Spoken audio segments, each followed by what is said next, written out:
Elderly black woman kicked out at car dealership. 5 hours later, she owns the company. Elizabeth Johnson walked into the sleek glass-panel dealership with a mixture of quiet excitement and nostalgia.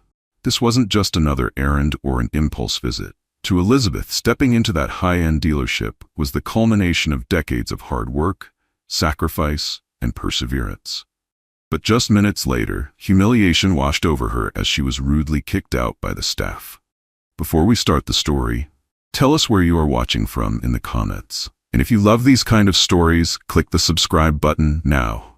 Like and share this video to others. At 68 years old, Elizabeth had spent most of her life climbing uphill battles, ones she conquered with determination and grace. Today was supposed to be the reward for it all. The moment she stepped inside, however, the weight of the dealership's atmosphere hit her like a cold wind. Bright, fluorescent lights reflected off the glossy surfaces of luxury cars, their paint gleaming under meticulous care. The polished floors looked as though they had never known a speck of dust. It was a showroom designed to intimidate, a temple of wealth where only the elite were deemed worthy to worship. The air was crisp and still as the morning sunlight glinted off the polished glass walls of Crown Motors, one of the most prestigious luxury car dealerships in the city. Inside, everything gleamed with a cold, corporate perfection. The faint hum of soft jazz played in the background, blending with the low murmurs of salesmen speaking in carefully measured tones. To the casual observer, it was a place of exclusivity and elegance, a playground for the wealthy and privileged. But beneath the surface, Crown Motors had its own unspoken rules. Here, first impressions mattered more than anything. If you didn't look the part, you were immediately categorized, dismissed, or ignored. Have you ever experienced a situation where you were wrongly judged because of your skin color or your appearance? Share your experience in the comments, and don't forget to subscribe to the channel to enjoy this story more. Around Elizabeth, wealthy-looking customers floated effortlessly through the room. Men in tailored suits discussed custom leather interiors, and women draped in designer handbags and jewelry sipped champagne while sales staff attended to them as though they were royalty. Each customer was treated with the utmost care. Chairs were brought out for them to rest, offers of imported coffee and premium wine flowed freely, and no request was deemed too outrageous. In stark contrast, Elizabeth received no such welcome.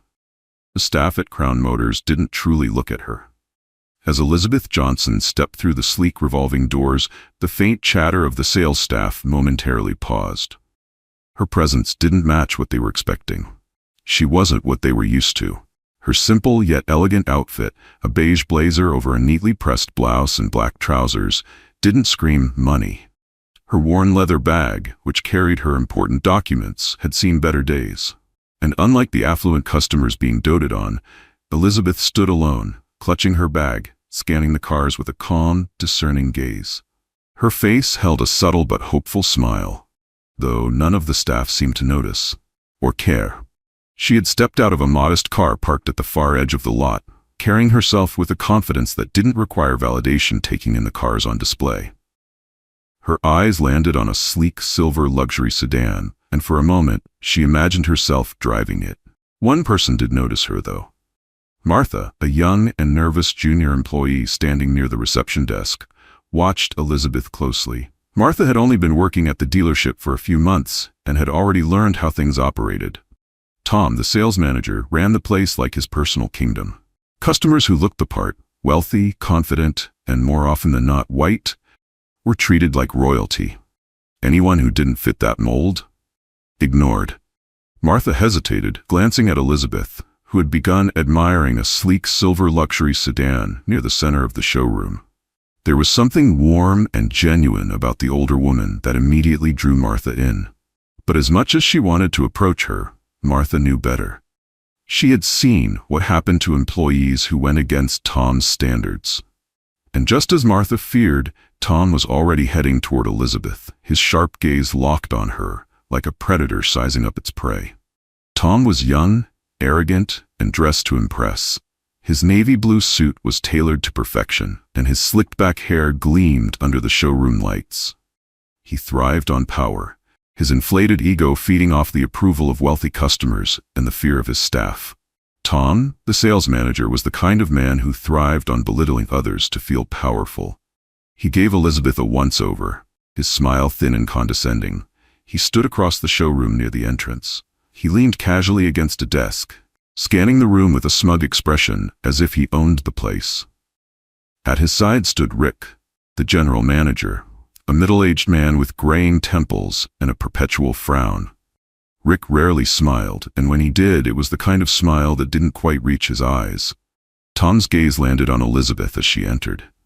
He nudged Rick with his elbow, muttering under his breath, loud enough for a few other staff members to hear. "Did someone lose their grandma? Looks like she's in the wrong place." Rick chuckled, shaking his head. "What's she doing here? Doesn't look like she's here to buy anything. Probably looking for directions." The other sales staff nearby exchanged amused glances, their laughter quiet but unmistakable. It was the kind of laughter that carried disdain, the kind that made it clear they had already decided who Elizabeth was before she even had a chance to speak. Were they right to judge Elizabeth just by her appearance? If you believe they were wrong, subscribe to the channel now. Only those who believe it's right to judge people unfairly won't subscribe now. Elizabeth, oblivious to their whispers, or perhaps choosing to ignore them, walked slowly through the showroom. Her eyes lit up as she admired the cars on display. A sleek red sports car caught her attention first. She paused, taking in the way the light danced off its flawless paint.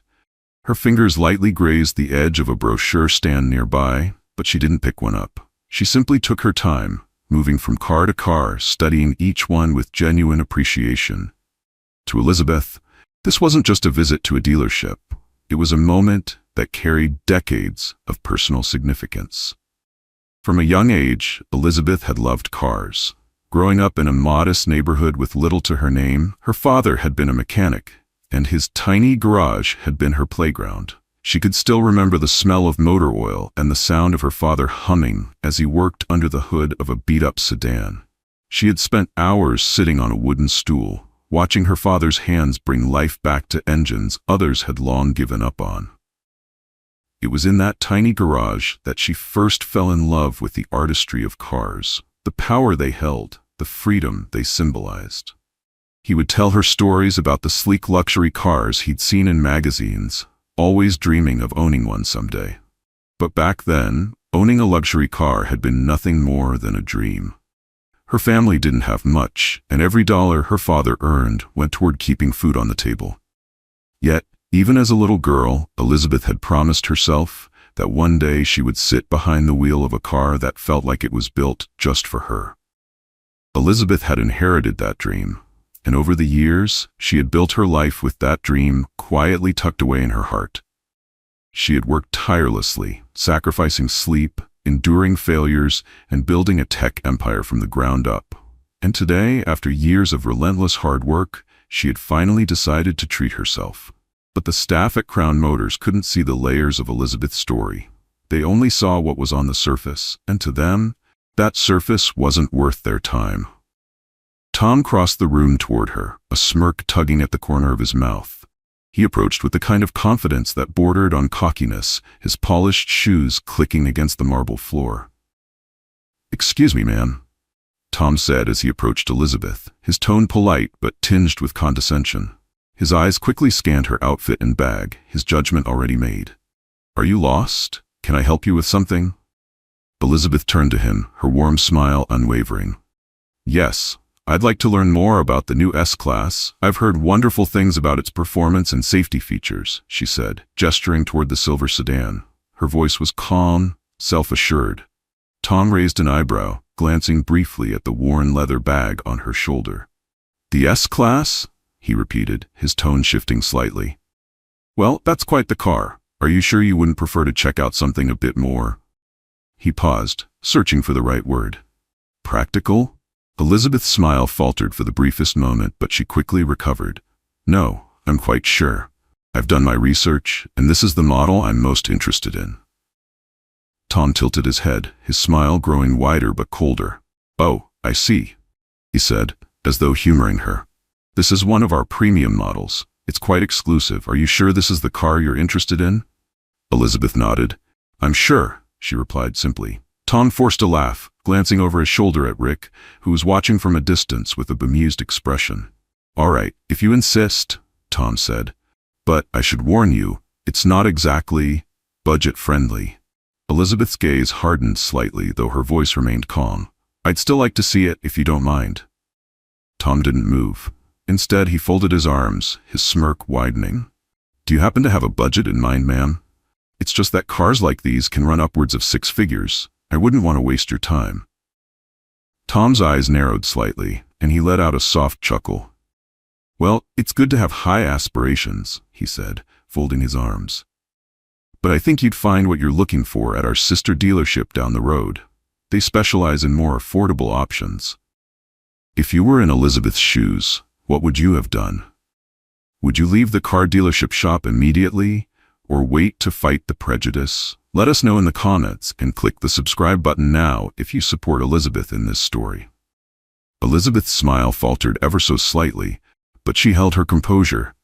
I'm not interested in their inventory, she said, her tone still polite. I came here to see this car. Before Tom could respond, Rick, the general manager, joined the conversation. Rick was older than Tom, with gray streaks in his hair and a permanent scowl etched onto his face. He prided himself on keeping the dealership's image intact, which often translated to dismissing anyone who didn't fit his narrow definition of respectable clientele. What's going on here? Rick asked, his voice gruff. Tom smirked and gestured toward Elizabeth. She's interested in the Lux Silver class, he said, barely hiding his amusement. I was just pointing her in the right direction. Rick's gaze shifted to Elizabeth, his expression hardening. Ma'am, he said bluntly, this dealership deals exclusively in high-end vehicles. If you're not serious about purchasing, I suggest you don't waste our time. Elizabeth met his gaze, her calm demeanor unshaken. I assure you, I'm quite serious, she said firmly. Rick scoffed. Look, we have real customers to attend to, he said, nodding toward a nearby couple who were being handed glasses of champagne by another salesman. Tom's assessment is correct. You might feel more comfortable at our used car lot. The couple Rick referred to, a man in an expensive-looking blazer and a woman dripping in gold jewelry, glanced over at Elizabeth with thinly veiled judgment. The woman whispered something to the man, who smirked as he took a sip of his drink. Across the room, a few other staff members exchanged quiet laughs, pretending to be busy with other customers, but clearly enjoying the spectacle. Martha stood off to the side, her expression conflicted. Unlike her colleagues, she didn't find the situation amusing. There was something about Elizabeth, her poise, her quiet dignity, that didn't sit right with the way Tom was treating her. But Martha didn't dare speak up, not yet. Elizabeth, meanwhile, stood her ground. Her voice was steady, but there was a new edge to it. I appreciate your concern, she said, but I'd prefer to discuss the car's features, not its price. Tom opened his mouth to reply, but before he could, Rick called out from across the room. Tom, don't waste too much time, all right? I'm sure she'd feel more comfortable at the used lot down the street. The room erupted into quiet laughter, the sound cutting through the air like a knife. Elizabeth's shoulders straightened, her gaze steady and unflinching. She had dealt with people like this before, people who judged her without knowing her, who underestimated her because of her appearance or her age or her skin color. But today, she wasn't here to be dismissed. Today, she had a plan. Meanwhile, Martha stood frozen near the reception desk, her hands gripping a clipboard. She wanted to step in to say something, anything, but fear held her back. She had already seen Tom humiliate another employee just last week for questioning his methods. Martha's heart ached as she watched Elizabeth face their blatant disrespect, but she couldn't find the courage to act. Elizabeth, however, refused to back down. I don't think you understand who you're talking to, she said, her voice calm but firm. Rick raised an eyebrow, clearly unimpressed. And who exactly are we talking to? He asked with a smirk. Elizabeth didn't answer. Instead, she reached into her bag and pulled out her phone. Her fingers moved swiftly as she composed a message, her expression unreadable. The staff and customers watched her in silence, unsure of what she was doing. What Tom and Rick didn't realize was that Elizabeth Johnson wasn't just any customer. She was a woman who had spent her life building an empire by standing tall against people just like them. And today, she was about to remind them why underestimating her was a mistake. Elizabeth hit send and slipped her phone back into her bag. Then, without another word, she turned her attention back to the silver sedan, admiring it as though nothing had happened. Martha watched her in awe, a flicker of hope sparking in her chest. For the first time, she wondered if this woman, this calm, composed stranger, might be someone far more powerful than she appeared. The room buzzed with tension, but Elizabeth remained unshaken. She had faced worse than this before, and she knew one thing for certain. The wheels were already in motion. Tom wasn't the type to hide his judgments, and as far as he was concerned, Elizabeth didn't belong in a place like this. Elizabeth left where Tom was and approached the reception desk, her voice calm and polite as she addressed the young staff member behind the counter.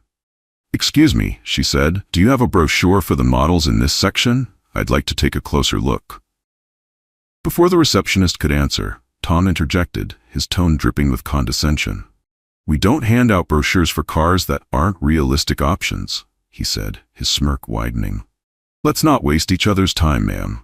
The words cut like a knife, but Elizabeth's face remained composed. She didn't flinch, though the sting of his remark was evident in her eyes. "I'd still like to see a brochure," she replied calmly. "I'm not sure it's your job to decide what's realistic for me." Tom chuckled, loud enough for the other staff members to hear. A few of them laughed along with him, their chuckles echoing through the showroom.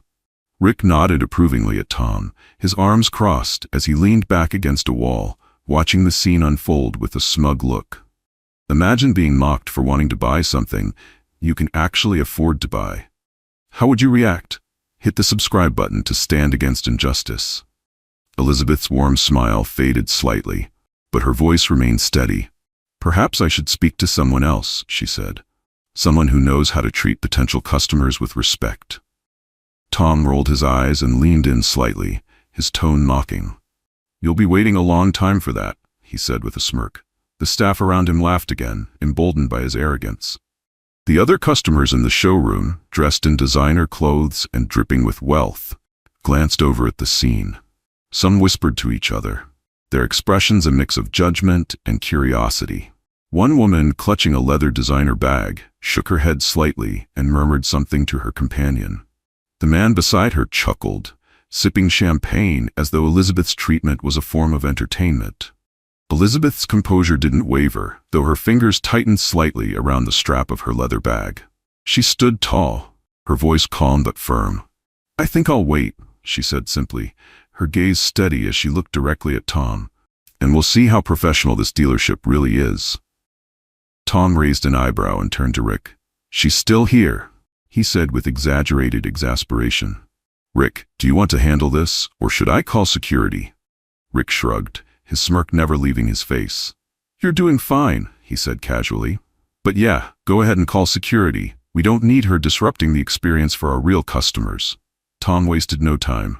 He pulled out his phone and made the call, his voice loud and dismissive. "Yeah, we've got a situation here," he said, glancing at Elizabeth with a smirk. "There's someone loitering in the showroom. Can you send someone to handle it?" Elizabeth stood silently, her expression calm, but her eyes burning with quiet resolve. Martha, the junior employee, watched from the corner of the room, her heart sinking with every word Tom said. She had seen this kind of treatment before, but something about Elizabeth's grace and composure made it all the more painful to witness. Martha wanted to step forward to say something, but fear kept her rooted in place. All she could do was mutter a quiet apology under her breath, one that Elizabeth likely didn't even hear. Minutes later, a security guard entered the showroom. He was a tall, broad-shouldered man with a no-nonsense demeanor, but as he approached Elizabeth, his steps slowed. Something about her presence, the quiet dignity with which she carried herself, made him hesitate. He glanced at Tom, then back at Elizabeth. "Ma'am," he said cautiously, "I've been asked to escort you out. They're saying you're disrupting the customers." Elizabeth met his gaze, her expression calm but piercing. "I'm not disrupting anyone," she said. "I'm simply asking to see a brochure for the cars in this section." The guard shifted uncomfortably, clearly sensing the unfairness of the situation, But Tom's impatient voice cut through the tension. "She's wasting everyone's time," he said loudly. "Just do your job." The guard hesitated for a moment longer before stepping aside and gesturing toward the door. "I'm sorry, ma'am," he said quietly, "but I have to ask you to leave." Elizabeth gave him a small nod, her dignity intact despite the humiliation. "I understand," she said softly. She turned and walked toward the exit, her footsteps steady, her back straight. As she passed Martha, the young employee whispered, "I'm so sorry." Elizabeth gave her a small, reassuring smile, but said nothing. Outside the dealership, Elizabeth sat in her car, taking a moment to compose herself. Her hands trembled slightly as she reached into her bag and pulled out her phone. The weight of the experience pressed down on her, but she refused to let it consume her. She had faced worse in her life, and she wasn't about to let a group of arrogant salesmen define her worth. With calm determination, Elizabeth began typing a series of texts. Her fingers moved quickly, the messages concise but clear. Each text was sent to a key contact, individuals who would understand the gravity of what had just happened and had the power to do something about it. As she hit send on the final message, she allowed herself a small, knowing smile. The wheels were already in motion. What Tom and Rick didn't realize was that Elizabeth Johnson's strength came from a lifetime of overcoming obstacles. Growing up in her father's small garage, she had learned to dream big and fight hard. And today, her quiet resolve would prove to be more powerful than their prejudice. Elizabeth sitting in her car, her phone resting on the dashboard, her gaze steady. She wasn't just preparing to respond to their treatment, she was preparing to teach them a lesson they would never forget. Click the subscribe button now if you're enjoying this story. Elizabeth sat in her car, her hands steady, as she scrolled through her phone. Her expression was calm, her demeanor focused. She wasn't someone who gave in to anger or bitterness, not after everything she had been through in life. Instead, Elizabeth preferred action, decisive, calculated, and impactful. She had been humiliated inside that dealership, but she wasn't leaving the situation unresolved. She reached for her phone, her fingers gliding swiftly across the screen. The first call she made was to her assistant, Clara, a sharp, efficient woman who had been her right hand for years. "Clara," Elizabeth said calmly but firmly, "I need you to connect me with the board of directors at Crown Motors immediately. Tell them it's urgent." Clara didn't ask questions. She never did. "Right away, Miss Johnson," she replied before hanging up. She took a deep breath and dialed her second number. The phone rang twice before a voice on the other end answered. The staff inside the dealership had no idea that the woman they just mocked was not only connected to the company's leadership, but had the power to shake its foundation. Elizabeth spoke calmly, relaying every detail of her experience inside the showroom to a member of the dealership's board of directors. Her voice was measured, yet firm. "This isn't just about me," she explained. "This is about the culture being cultivated at one of your most prominent locations. If this is how they treat potential customers, it speaks volumes about the leadership, or lack thereof, in this dealership." The person on the other end of the line listened carefully, their tone growing more serious with every word. "I'll escalate this immediately," they assured her. "This behavior is unacceptable, and it will be addressed." Elizabeth thanked them and ended the call. Without missing a beat, she sent a series of texts to other board members telling them there was an emergency. Her fingers moved quickly, the messages concise but firm. She included specific details, leaving no room for misunderstanding. But she wasn't done. She opened her contacts and began reaching out to her network of business associates, individuals who wielded influence in the auto industry. Elizabeth knew that change didn't happen in isolation. It required a collective effort. As she composed her final message, a faint smile played on her lips. She hit send and set her phone down, her gaze steady. The wheels were already in motion, and there was no turning back. Elizabeth's phone rang. It was Clara. "The board members are on the line, Miss Johnson," she said. "Good," Elizabeth replied, her voice calm but steely. She switched to the call. "Gentlemen," she began, her tone authoritative, "I'm contacting you about an urgent matter. I just left one of your dealerships, and I must say the experience was enlightening. The staff there, including the general manager, have displayed a level of prejudice and unprofessionalism That's unacceptable for a company like ours." Elizabeth recounted the incident in precise, measured words, sparing no detail. Her voice didn't waver, but there was an unmistakable edge of emotion. "I won't stand for this," she concluded. "This isn't just about me, it's about the message we're sending as a company. We pride ourselves on excellence, but excellence doesn't stop at the product. It must extend to how we treat every individual who walks through our doors." The board members exchanged muted acknowledgments. "We'll address this immediately," Richard assured her. Her message was brief but clear. We need to set an example. Back inside the dealership, Tom leaned against the counter, laughing with Rick. The two of them were reveling in their sense of superiority, completely unaware of the storm Elizabeth had set in motion. Rick leaned against the counter in his sharply tailored suit, sipping on an espresso. He smirked at Tom, who was now mimicking Elizabeth's calm demeanor in an exaggerated, mocking tone. "I'd like to see this car," Tom said, his voice dripping with sarcasm. Honestly, the audacity of some people. Rick chuckled, shaking his head. "I don't know where these people get the idea that they can walk in here and pretend they can afford what we sell." A middle-aged white man with graying hair, dressed in an impeccable navy suit, approached the counter to ask about a specific model. Immediately, Tom's tone shifted.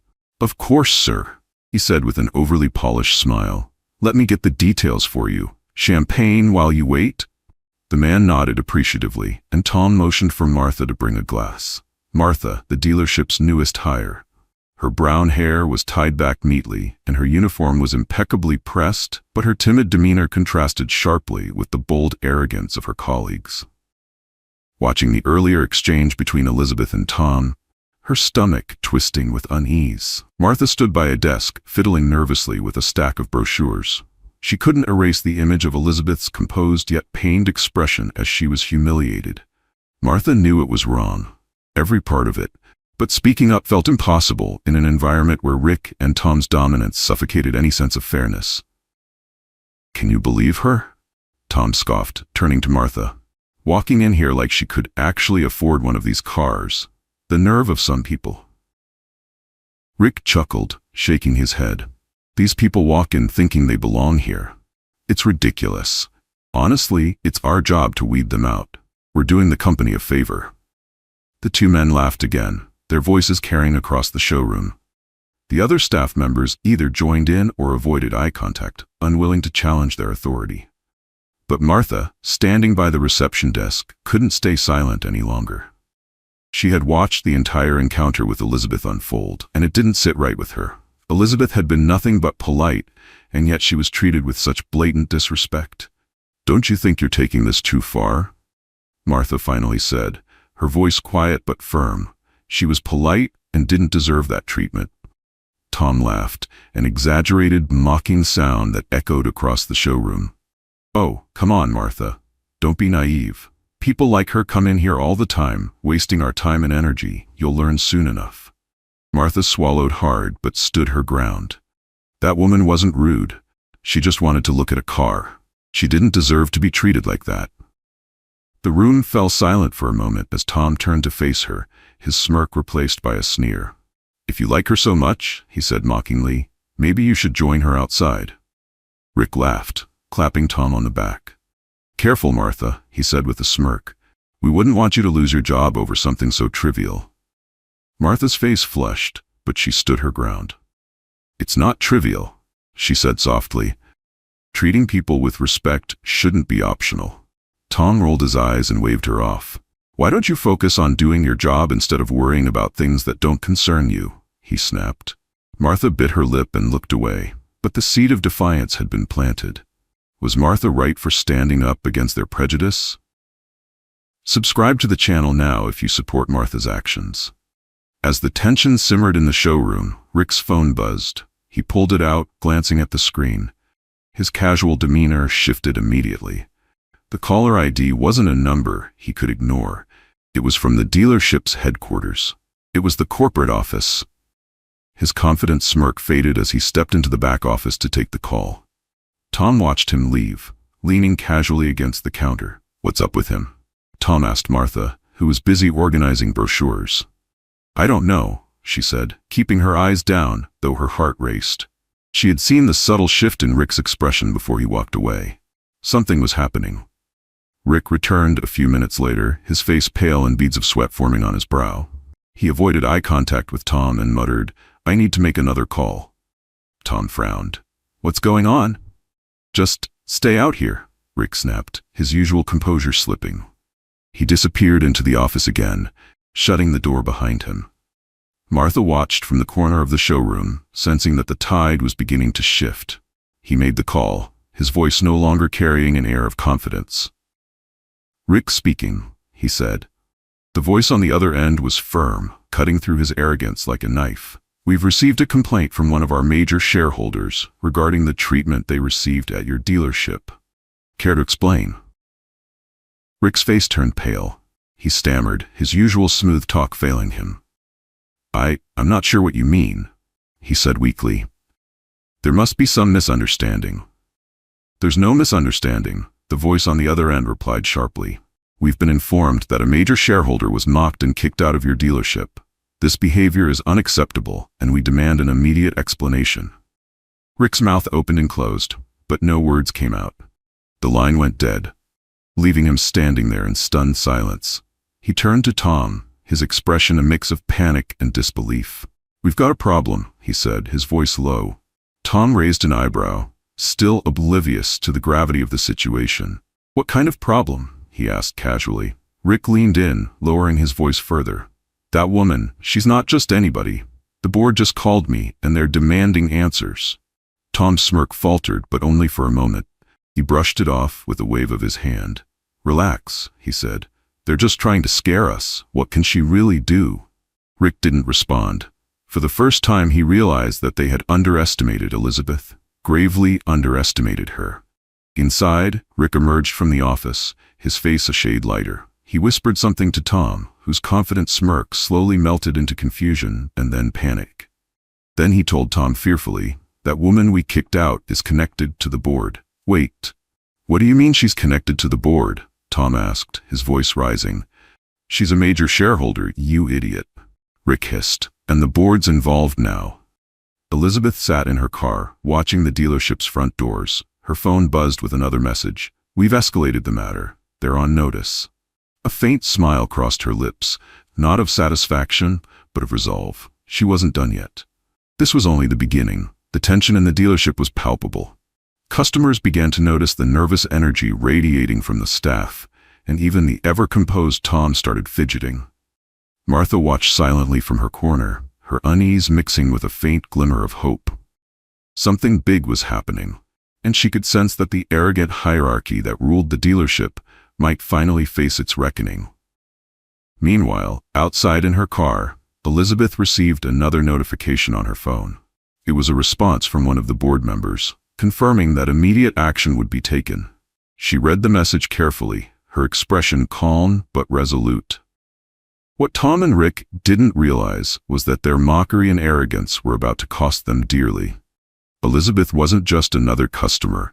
They had insulted someone with the power to expose their prejudice and bring about real change. And she wasn't finished yet. Back inside the dealership, the atmosphere had shifted. The laughter had died down, replaced by an uneasy tension. Martha watched as Rick and Tom huddled together, their confident facades cracking. She didn't know exactly what was happening, but she could sense that the tides were turning. Elizabeth, still seated in her car, took one last look at the dealership before starting the engine. She wasn't done, not by a long shot. This was only the beginning, and she was determined to see it through to the end. Elizabeth had faced discrimination before, but this time she had the resources and the resolve to fight back. The staff inside the dealership had no idea what was coming, but they were about to learn a lesson they would never forget. Elizabeth sat quietly in the back seat of a sleek black car, the faint hum of the engine underscoring the sharp focus in her eyes. Her calm demeanor belied the storm that had been brewing since she left the dealership. The car pulled into the lot, its gleaming exterior reflecting the harsh sunlight. It came to a smooth stop right in front of the main entrance, turning the heads of staff and customers alike. The door opened, and Elizabeth stepped out, with quiet confidence. She was flanked by two board members, both impeccably dressed in tailored suits, and her legal counsel, a no-nonsense woman whose sharp gaze alone commanded respect. Inside the dealership, the bustling showroom came to an abrupt halt. Conversations trailed off as heads turned toward the glass doors. The staff froze mid-task, their faces etched with confusion and uncertainty. Rick, the general manager, was the first to notice the group entering. His jaw tightened as he caught sight of Elizabeth. Tom, leaning casually against a desk, followed Rick's gaze and immediately straightened, his expression shifting from smugness to a flicker of unease. The once confident air of the dealership began to crack under the weight of the imposing group that entered. Elizabeth walked in with an air of quiet authority, her steps measured and deliberate. The two board members trailed slightly behind her, their stern faces scanning the room.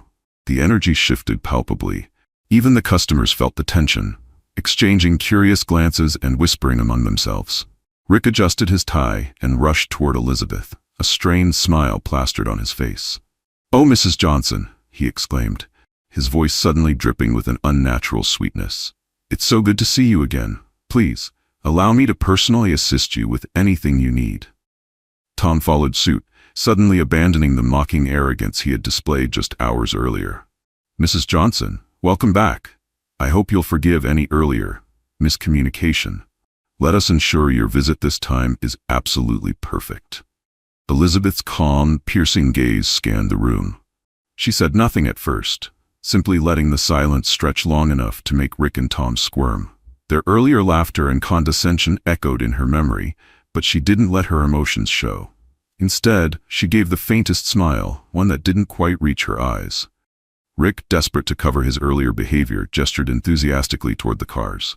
"Please, take your time. I'd love to personally show you our latest models. Champagne? Coffee? Anything you need, just say the word." Tom chimed in, his voice oozing with fake sincerity. "We want to make this experience exceptional for you. You deserve the best, after all." Their sudden fawning was almost comical, like watching poorly rehearsed actors scramble to salvage a botched performance. But Elizabeth remained unmoved. She didn't acknowledge their feigned kindness, nor did she respond to their over-the-top gestures. Her silence was more powerful than any words she could have said. What would you do if you were in Elizabeth's shoes, and the people who earlier mocked you are now showing you fake kindness and attention because the tides of authority changed? Let us know in the comments. Also, don't forget to click the subscribe button if you support Elizabeth and stand against prejudice. Elizabeth didn't respond immediately. Her calm eyes met Rick's, and she held his gaze for a moment longer than was comfortable.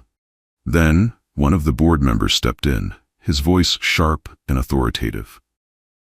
"Mr. Rick Sanford, we're here to address a formal complaint regarding the mistreatment of one of this company's most valuable shareholders. Would you care to explain what happened here earlier today?" Rick blinked, momentarily stunned. "Shareholder?" he stammered, his face draining of color. "I don't understand." "You don't understand?" Elizabeth's voice cut through the air, quiet but searing. "You didn't even bother to ask me a single question when I walked into this dealership. Instead, you made assumptions and treated me with blatant disrespect. Tell me, Mr. Sanford, is that your standard of customer service?" Tom, who had been standing slightly behind Rick, tried to recover his usual smug demeanor. "This is probably a misunderstanding, ma'am," he interjected, forcing a nervous laugh. "We handle hundreds of customers every week, and sometimes mistakes happen." Elizabeth's gaze shifted to Tom, her calm expression unyielding. "A mistake? Is that what you call laughing at someone and telling them to go to a used car lot? Is it also a mistake to call security on someone simply because you've decided they don't belong here?" The room was silent. The weight of her words hung heavy in the air.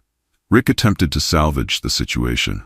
"We are sorry, ma'am. We didn't know who you were," he said, his voice growing defensive. "If you'd just told us, told you?"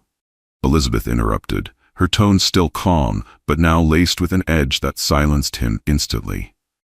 "I shouldn't have to announce my accomplishments or my financial status to be treated with basic respect. No one should." Tom shifted uncomfortably, his usual bravado now completely absent. The faint sound of a customer clearing their throat in the corner was the only thing breaking the tense silence. The board members exchanged glances before one of them addressed Rick again. This behavior is not only unprofessional, but it's a direct violation of this company's values.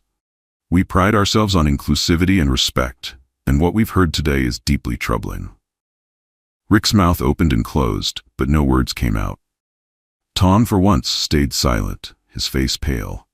Elizabeth turned slightly, her gaze falling on Martha, who was standing near the back of the room, her hands clasped nervously in front of her. "Martha," Elizabeth said, her tone softening slightly, "could you come here for a moment?" Martha hesitated, her eyes darting to Rick and Tom before she slowly stepped forward.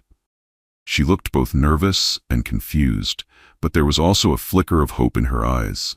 "This young woman," Elizabeth began, addressing the board members, "was the only person in this entire dealership who showed me any kindness today. She didn't laugh, she didn't mock, and she didn't make me feel unwelcome. She may not have said much, but her professionalism was evident even in her silence." Martha's cheeks flushed, and she glanced down, overwhelmed by the attention. Elizabeth continued, now addressing Rick and Tom directly. "Leadership is about more than authority. It's about character, about setting an example. And from what I've seen today, neither of you embody any of those qualities." One of the board members stepped forward, his voice cutting through the tension. "In light of today's events, we've decided that immediate action is necessary. Rick Samford, as of this moment, you are relieved of your duties as general manager. Tom, your employment with this company is also terminated, effective immediately." The gasps that rippled through the room were audible. Rick's face turned a deep shade of red, and he opened his mouth to protest, but the board member raised a hand to silence him. "Your actions have not only disrespected a major shareholder, but have also jeopardized this dealership's reputation. This kind of behavior will not be tolerated." Elizabeth turned back to Martha, who looked completely stunned by the unfolding events. "Martha," Elizabeth said gently, "your professionalism today didn't go unnoticed. This dealership needs leadership that reflects the values this company was built on. I'd like to recommend you for the position of interim manager." Martha's eyes widened, and she shook her head slightly, as if she couldn't believe what she was hearing. "Me? But I'm just capable," Elizabeth interrupted, a warm smile gracing her face. "You're capable, and that's what matters." The board members nodded in agreement. One of them stepped forward, addressing Martha directly. "We'll arrange for the necessary training and support, but for now, you'll step into the role. We trust you'll handle it with the professionalism you've already shown." Martha's eyes filled with tears, and she nodded, her voice barely above a whisper. "Thank you, ma'am. I won't let you down." The staff and customers watched in stunned silence as the events unfolded.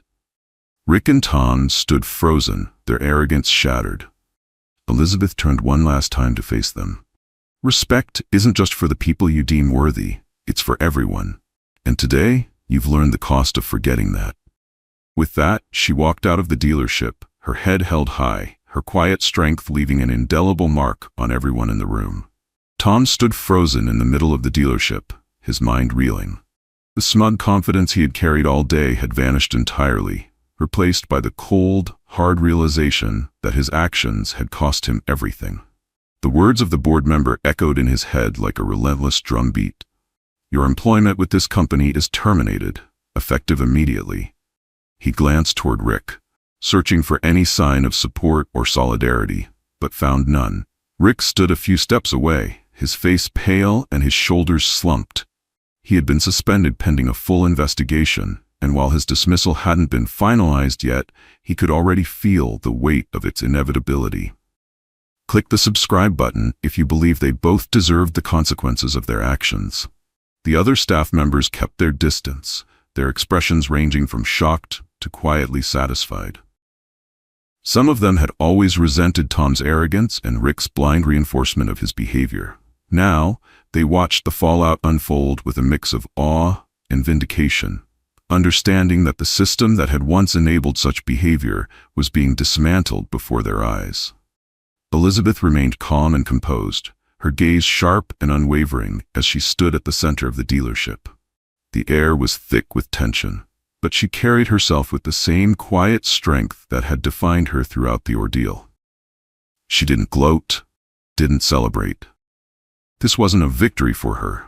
It was a necessary step toward accountability and change. The board members took charge of the situation, issuing clear directives to the remaining staff. The dealership was to be placed under immediate review.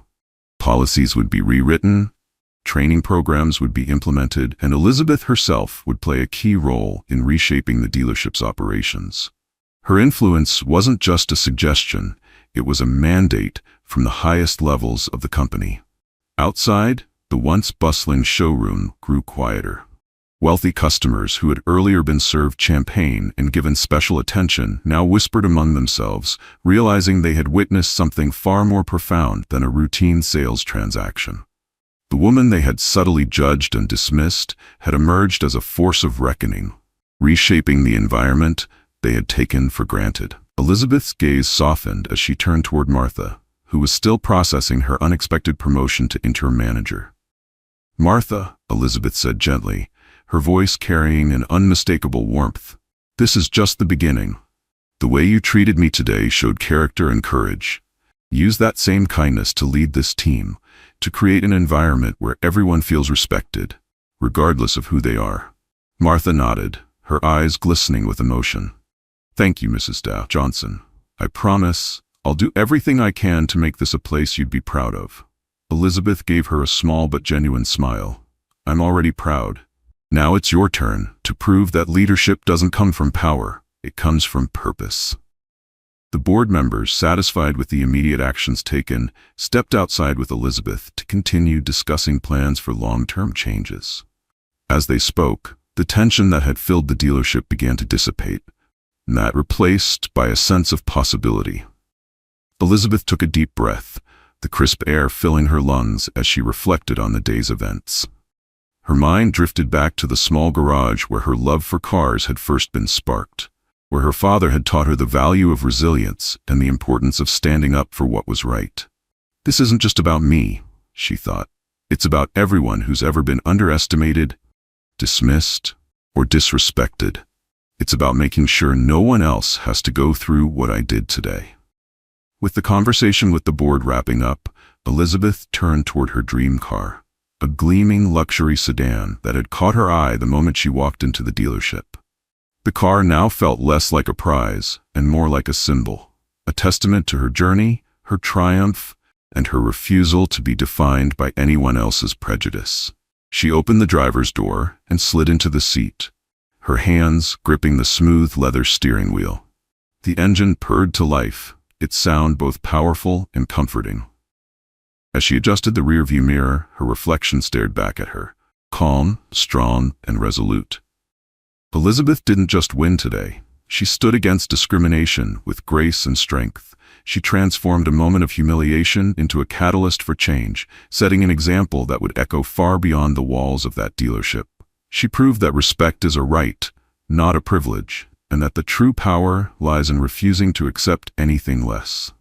If this story inspired you, don't forget to hit the like button, comment your thoughts, and subscribe for more stories of justice, resilience, and perseverance. Together, we can create a world where kindness and equality prevail. See you in the next one.